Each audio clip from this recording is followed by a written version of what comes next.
কোথায় যাচ্ছ? কি মনে করো তুমি নিজেকে? তুমি যখন আমাকে প্রপোজ করেছিলে তখন আমি ভেবেছিলাম এগুলো সব তোমার পাগলামি। তোমার ব্যাপারে যখন আমি জানতে পারি তখন তোমার সামনে আসার মতো মুখ আমার ছিল না। ভালোবাসার মানুষটাকে ভালোবেসেও তুমি দূরে সরিয়ে রেখেছো। মেয়ে খুব বেশি হলে সুন্দর এই পৃথিবী আর দেখতে পাবে সর্বোচ্চ 3 মাস।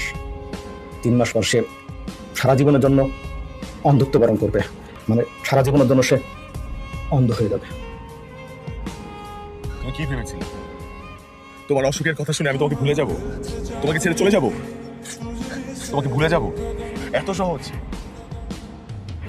নাকি তুমি অনেক মহান, কারো উপর বোঝা হয়ে থাকতে চাও না? আমি তোকে অনেক ভালোবাসি। তুমি ইউএসএ গিয়ে হয়তো অনেক ভালো থাকবে, কিন্তু আমি তো তোমাকে ছাড়া একদমই ভালো থাকবো না। আমি আমি কাউকে আমার অন্ধত্বের উপহাস করতে দিতে চাই। কে করবে তোমার অন্ধত্বের উপহার? কে করবে? আজ থেকে 10 বছর পর আমার ছেলে মেয়েকে তোমার প্রত্যেকটা ছবির পেছনে গল্প শোনাবে। না, আমি তোমার ছেলে মেয়েদেরকে গল্প শোনাবো না। আমি আমাদের ছেলে মেয়েদেরকে গল্প শোনাবো, প্রত্যেকদিন শোনাবো।